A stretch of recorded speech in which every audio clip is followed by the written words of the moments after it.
Hey up everyone! So continuing the Venice Film Festival coverage, today's movie I'm discussing on the channel is the latest film from Bennie Safdie called The Smashing Machine. You guys might know Bennie Safdie as one half of the Safdie brothers who gave us Uncut Gems and Good Time. This is actually the first time that Bennie Safdie is directing a film without his brother Josh by his side. It's actually a big year for the Safdies. They both got solo projects coming out this year, with Bennie with The Smashing Machine and Josh has Marty Supreme coming out later this year. The Smashing Machine tells the story of mixed martial arts and UFC champion Mark Kerr, played in this film by Dwayne Johnson. More specifically, this film looks at a particular period in Mark's life, which was from the year 1997 to the year 2000, back when Mark was dealing with an addiction to painkillers. I don't know about you guys, but I was really looking forward to The Smashing Machine. I think ever since last year, when the first image of Dwayne Johnson as Mark Kerr was released for this film, all of us award season pundits just immediately thought Oscar nomination. This very much seemed like it had the makings of an Oscar bait performance, with Dwayne Johnson playing a real life person, a fighter no less, with an addiction to opioids in a real life sports biopic drama where he's transformed into the role. There's a lot of makeup involved. In a serious film by one of the most exciting young filmmakers we've got working at the moment. And if there's one thing the Academy can't resist, it's when an actor who's normally typecast or pigeonholed into one particular box ends up doing something surprising and unexpected, something outside of their wheelhouse. And I think I speak on behalf of a lot of the film community when I say that whilst Dwayne "The Rock" Johnson is a very likable and charming celebrity, a lot of us were getting quite bored of him playing the same version of himself in every action-packed blockbuster that he's been in the last 10 years. There's only so many times you can watch someone do the same thing over and over again before you get fed up with it. He was kind of developing this reputation as a one-trick pony. Someone who is a legit movie star, but not really an actor. Like, he's more of a brand than he is a thespian. Which is why I'm so happy to inform you guys that Dwayne Johnson's performance in The Smashing Machine is, without a doubt, the best performance of his career so far. At least from what I've seen anyways. Do let me know in that comment section below, what's your favourite Dwayne Johnson performance? For me it's this, but I also kind of like him in Get Smart as well. But yeah, he has finally listened to the feedback and given us a performance with some actual range. Granted, he is playing a fighter, something that he is synonymous for, but this isn't some shallow action flick where he does all the talking with his fists and delivers quippy, sarcastic one-liners. No, this is a sturdy, beautifully shot sports biopic, which works as a star vehicle to show us what Dwayne Johnson can actually do. So yeah, while the role is well suited to him, given his background in professional wrestling, there's enough dramatic heft here to give audiences something new. I will say though, story-wise, it's not exactly reinventing the wheel. Like, you've seen plenty of stories like this told before, but you haven't seen Dwayne Johnson like this before. Okay, this is a performance of blood, sweat, and tears, and could be enough to bag Dwayne Johnson a Best Actor nomination at next year's Oscars, but we can talk awards season later. First of all, I want to give a hat tip to Bennie Safdie, who is on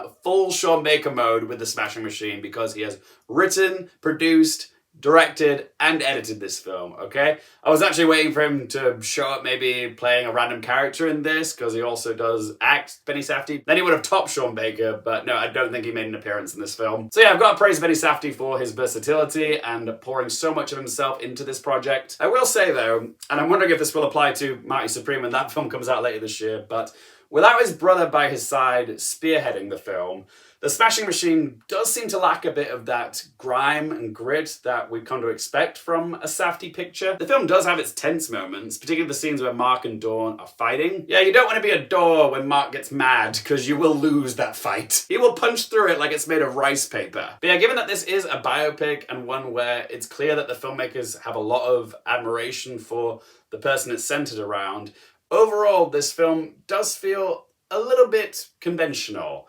Still very much watchable, but just slightly more sanitized than, say, Uncut Gems or Good Time. I'd say the film is at its most visceral during the actual fight scenes, that take place in the ring. It's shot with a lot of really intense close-ups on the characters in the ring, like you can really feel how brutal it is. So yeah, it's not completely lacking grit, but it does have its sappy moments, this film. Like, there are some clunky metaphors in here. Like, as soon as I saw this kintsugi bowl that he buys in this Japanese store, I was like, oh yeah, this bowl is gonna get smashed and then it's gonna get glued back together, and it's gonna be this metaphor for how, yeah, we all get broken, but when we piece ourselves back together, we can be just as beautiful, if not more beautiful, because the cracks tell a story.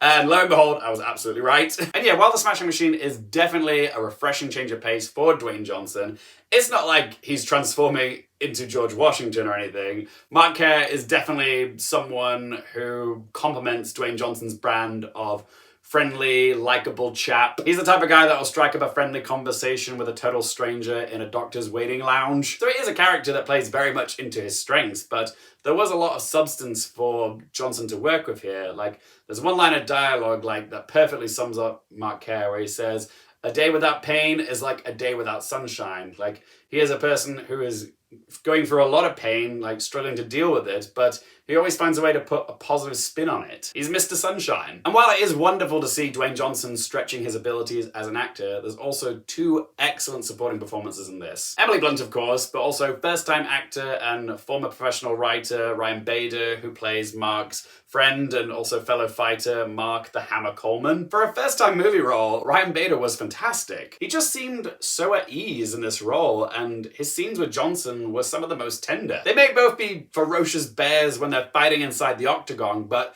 outside the ring, they're just two cuddly teddy bears. They both have a very sweet demeanor, and they have a lovely, genuine friendship. And then we have Emily Blunt, who is in a league of her own as Mark Kerr's girlfriend, Dawn. In the hands of someone less capable, the character of Dawn could have come across as just awful. Get out, get out, get out! Because while she is playing the part of the concerned girlfriend, she is quite confrontational and emotional, and she reads situations poorly and then causes them to escalate. She does have some toxic traits, like making it about herself when Mark is trying to stay clean. She's selfish and occasionally hostile, but amazingly, she never loses our sympathy entirely. Perhaps because she's being played by the phenomenal talent that is Emily Blunt, who can keep the audience on her side even when her character is at her most ugliest. She always manages to find those vulnerable moments to make you care. Like, there's a scene where Mark asks her to take a photograph for him, and as she's taking the photograph, a single tear like rolls down her cheek behind the camera, and she's kind of hiding it with the camera, and it's just like, oh, my heart was like breaking for her in that moment. Just wow. But what do we expect? She's freaking Emily Blunt. She is always reliable. And I was gonna say, I was surprised by just how much chemistry Emily Blunt had with Dwayne Johnson. And then I realized they've had romantic chemistry before in the movie Jungle Cruise. Just goes to show how forgettable that movie was. But the best thing probably about that film was the chemistry between those two. But yeah, Emily Blunt could have chemistry with a freaking radiator. I will say one thing that I didn't like about this film was the final scene of this film. I'm not going to say what it is because I don't want to spoil it for you guys. And I will say, I know what Bennie Safdie was going for with this, and I think it was well intended, but it didn't work for me. I thought it stuck out like a sore thumb. All right, now let's talk about its Oscars chances. I don't foresee The Smashing Machine being like a huge contender at next year's award season, pun not intended. Like I said before, I think it's just a bit too safe and conventional to be a Best Picture nominee. Its best chances will be Best Actor for Dwayne Johnson. Yes, I do think it's good enough. I do think his performance ticks enough boxes. I could see it happening for him, but wouldn't it be hilarious like if on Oscars morning, like Dwayne Johnson's name was read out in the same category as like Daniel Day-Lewis? Wouldn't that be wild? But yeah, I can see the nomination happening for Dwayne Johnson. I don't think he can win it, but yeah, the nomination is definitely a possibility. I could definitely see Emily Blunt getting into Best Supporting Actress for this performance. Even though her character is a bit unlikable in places, she still delivers such an impressive performance here. If she got in, this would only be her second ever Academy Award nomination, the first being 2 years ago for Oppenheimer. And the only other category I could see this film potentially showing up in is hair and makeup. The Academy loves the transformational makeup of Kazuhiro, who's already won 2 Oscars for his work on Bombshell and Darkest Hour. He was nominated for Maestro. But yeah, the makeup in this is brilliant in transforming Dwayne Johnson into Mark Kerr. Like, the details are just amazing. Like, you don't have to look at like the cauliflower ears. But yeah, that's about it, I'd say. But what do you guys think? Do you think The Smashing Machine will be getting some Oscar nominations? If so, in what categories? Were there any that I missed that you think it might show up for? Leave it to say, let me know in that comment section. All right then, it's time to ask them 3 questions. Firstly, would I watch it again?